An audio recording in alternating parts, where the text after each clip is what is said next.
നിങ്ങളുടെ ഫേവറേറ്റ് സീരിയലുകൾ ടിവിയിൽ വരുന്നതിന് മുൻപേ സൺ നെക്സ്റ്റ് ആപ്പിൽ കാണാം. ഇനി എല്ലാവർക്കും മുൻപേ കാണൂ. ഇപ്പോൾ തന്നെ സൺ നെക്സ്റ്റ് ആപ്പ് ഡൗൺലോഡ് ചെയ്ത് സബ്സ്ക്രൈബ് ചെയ്യൂ. ശരത്തിന് ജാമ്യം കിട്ടിയാലേ ചന്ദ്ര നിലത്തൊന്നും ആയിരിക്കത്തില്ല. അവളുടെ കഴിവുകൊണ്ട് കിട്ടിയെന്നായിരിക്കും അവള് പറയാൻ പോകുന്നത്. നിന്നെ തോൽപ്പിച്ചു എന്ന് വരുത്താനേ അവൾ ആ അവസരം ശരിക്കും ഉപയോഗിക്കും. ചേച്ചി ഉപയോഗിച്ചോട്ടെ. അവൾ അങ്ങനെ ചെയ്തതുകൊണ്ട് അതായിരിക്കും സത്യം. ചേച്ചി, എനിക്ക് അതുകൊണ്ട് ഒരു പ്രശ്നമില്ല. ഞാൻ കൂളായിട്ട് ഫേസ് ചെയ്യും ഏത് വിധിയും. ആരാ പുതിയ വക്കീല്? ആരാ വരാൻ പോന്നൊക്കെ കേട്ടു. എനിക്കറിയില്ല. വലിയ വക്കീലിനെ വെക്കാൻ കാശ് കുറെ ആവില്ലേ? അതിനു വേണ്ടി കാശുണ്ടോ പാർവതിയുടെ കയ്യില്? വരാൻ പോകുന്ന വക്കീല് ആരാണെന്ന് അറിയട്ടെ ചേച്ചി ആദ്യം. എന്നിട്ടല്ലേ ഫീസ് എത്രയാണെന്ന് പറയാൻ പറ്റൂ. എനിക്ക് നല്ല കോൺഫിഡൻസ് ഉണ്ട് അത്ര പെട്ടെന്നൊന്നും കോടതി ജാമ്യം അനുവദിക്കില്ലെന്ന്. മുമ്പ് ക്രിമിനൽ ആക്ടിവിറ്റീസ് ഒന്നും ചെയ്തിട്ടില്ലാത്ത ആളാണ് ശരത്തെന്ന് അവര് വരുത്തി തീർത്താലോ? ഏയ്, പ്രശ്നം അതാണോ ചേച്ചി? ജാമ്യം കിട്ടി ശരത്ത് വരേണ്ടത് ദേവികയുടെ വീട്ടിലേക്കല്ലേ? അവിടെയല്ലേ സുധിയേട്ടന്റെ അച്ഛനും കിടക്കുന്നത്. അതൊരു പോയിന്റ് അല്ലേ? കോടതി അതിനനുവദിക്കോ? അറ്റ്ലീസ്റ്റ് ആ വീട്ടിലെങ്കിലും കയറരുതെന്ന് പറയില്ലേ? ഒരു മുൻവിധി എനിക്കില്ല. അവര് അവരുടെ കഴിവിന്റെ പരമാവധി ശ്രമിക്കട്ടെ. ഞാൻ എന്റെ കഴിവിന്റെയും പരമാവധി ശ്രമിക്കും. ബാക്കിയൊക്കെ ഞാൻ കോടതിക്ക് വിടുക.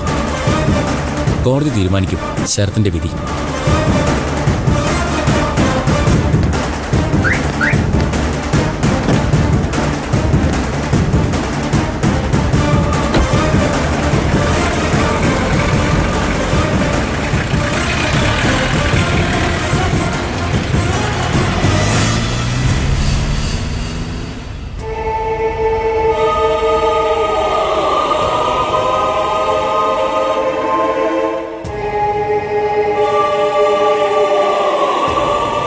നീ പോവാൻ തന്നെ തീരുമാനിച്ചോ? പിന്നെ പോകണ്ടേ അമ്മ? 2 ദിവസത്തേക്കല്ലേ വന്നേ, അത് കഴിയാറായില്ലേ? അല്ലെങ്കിലും ഡേറ്റ് കഴിഞ്ഞാൽ നമ്മൾ പോകണം. അല്ലെങ്കിൽ എക്സ്പയർ ആവും, ആർക്കും വേണ്ടതാവും. എനിക്കിഷ്ടല്ല നീ പോകുന്ന. നിനക്ക് ഇവിടെ തന്നെ താമസിച്ചാൽ എന്താ? അമ്മ, അതിന് അങ്കിള് സമ്മതിക്കോ? ഞാൻ സംസാരിക്കാം ഏട്ടനോട്. ഏയ്, അമ്മ വെറുതെ നാണം കിടണ്ട. അതും എനിക്ക് വേണ്ടി. ഞാനതിന് സമ്മതിക്കില്ല. നീ ഇവിടുന്ന് ഇറങ്ങിയ ഞാനും നിന്റെ കൂടെ പോരും. ഇനി അങ്ങോട്ട് ഞാൻ നിന്റെ കൂടെ താമസിക്കാൻ പോകുന്നേ. ആഗ്രഹമില്ലാഞ്ഞിട്ടല്ല മമ്മ. ഒരു വീടും കുടുംബവും അമ്മയും. പക്ഷെ അതൊന്നും നടക്കില്ല. ഇനി അതിനുള്ള സമയമില്ല. സമയമില്ലേ? അതിന് നിനക്ക് വയസ്സൊന്നും ആയില്ലല്ലോ. വയസ്സെന്ന് പറഞ്ഞാ എന്താ മമ്മ? അത് വെറും നമ്പറാ, ഒരു ഗെയിം. സത്യം പറ, നീ എന്നിൽ നിന്ന് എന്തെങ്കിലും മറച്ചു വെക്കുന്നുണ്ടോ? ഏയ്, ഇല്ല. നോണ പറയരുത്. ഇല്ല മമ്മ, ഞാനൊന്നും മറച്ചു വെക്കുന്നില്ല. എനിക്ക് അങ്ങനെ തോന്നുന്നു. ഏയ്, നിന്റെ ഉള്ളിൽ നല്ല സങ്കടമുണ്ട്. നീ അത് പുറത്തു കാണിക്കുന്നില്ലെന്നേ ഉള്ളൂ. എന്തെങ്കിലും ഉണ്ടെങ്കിൽ അത് എന്നോടും കൂടി ഒന്ന് പറ മോനെ. ഒറ്റയ്ക്ക് ഇങ്ങനെ ഉള്ളിലൊതുക്കിയാലേ നീ തകർന്നു പോവും. എനിക്കൊരു സങ്കടമില്ല മമ്മ. ഞാനെന്തിനാ സങ്കടപ്പെടുന്നേ? ഒരു മനുഷ്യന്റെ ജീവിതത്തില് പരമാവധി ചെയ്യാവുന്ന പലതും ഞാൻ ചെയ്തു. കണക്കുകൂട്ടലുകൾ പലയിടത്തും തെറ്റിയെന്നുള്ളത് നേരാ. എന്നാലും പലതും ബാക്കി വെച്ചിട്ടാണല്ലോ ഞാൻ പോകുന്നത്. അമ്മയെക്കുറിച്ച് ഓർക്കുമ്പോൾ മാത്രം എനിക്ക് സങ്കടം. അമ്മ ആഗ്രഹിക്കുന്ന പോലെ ഒരു മകനാവാൻ എനിക്കൊരിക്കലും കഴിഞ്ഞില്ല. യോഗമില്ലാതായിപ്പോയി അമ്മ. ഭാഗ്യമില്ലാതായിപ്പോയി. അമ്മ എന്നെ ശപിക്കരുത്. ഞാൻ നിന്നെ ശപിക്കൂടാ. നീ എന്റെ പ്രിയപ്പെട്ട മോനല്ലേ? എന്നും എന്നും നിന്നോട് ഇഷ്ടം മാത്രമേ ഉള്ളൂ ഈ അമ്മയ്ക്ക്.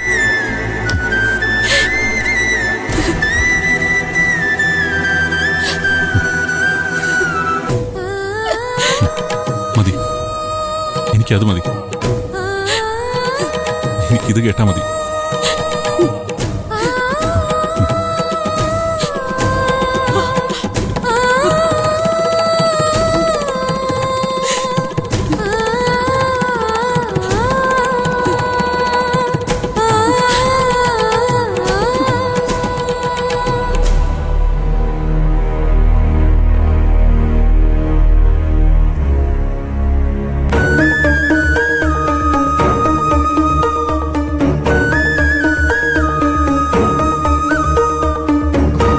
നിത്യേ, നീ വരുന്നില്ലേ?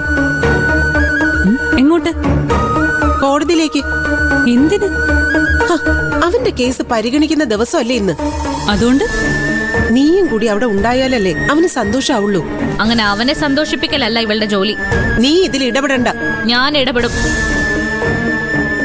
എന്റെ ഭർത്താവിന്റെ അനിയത്തി കൂടിയാ ഇവള്.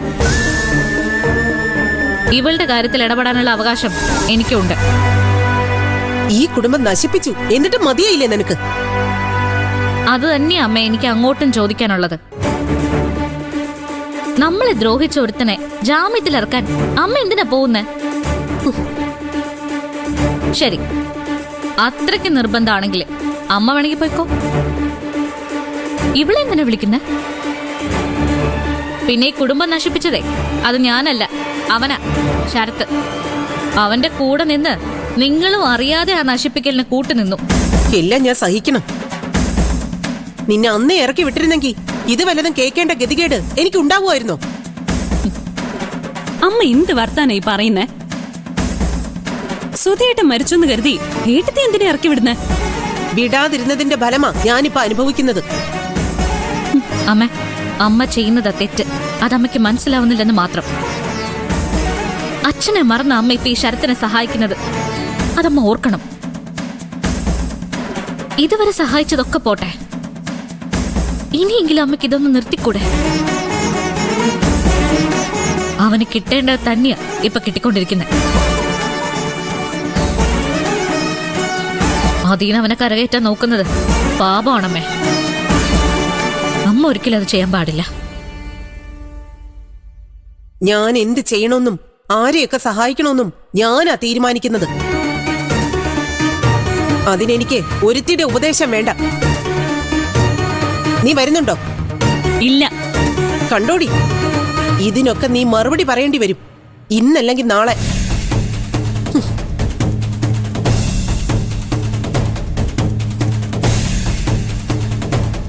എത്ര പറഞ്ഞാലും അമ്മയുടെ തലയിൽ കേറുന്നില്ലല്ലോ എടുത്തി. ഇനിയിപ്പോ നമ്മൾ എന്ത് ചെയ്യും? നമുക്ക് കുറച്ചുകൂടി കാത്തിരിക്കാം. ശരിയാവും. ശരിയാവാതെ എവിടെ പോവാൻ?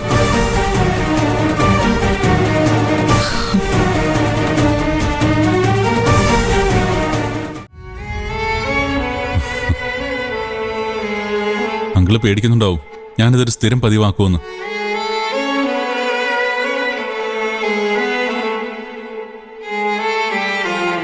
ഒരിക്കലില്ലെങ്കിൽ ഞാനിനി ഒരിക്കലും ഇങ്ങോട്ട് വരില്ല. ശ്രുതിമോള് കൂടി ഉണ്ടായിരുന്നെങ്കിൽ കുറെ കൂടി നന്നായേനെ. സാരമില്ല, എന്നും ഓർക്കാൻ പറ്റിയ 2 ദിവസങ്ങളാണ് നിങ്ങൾ എനിക്ക് തന്നത്. Thank you.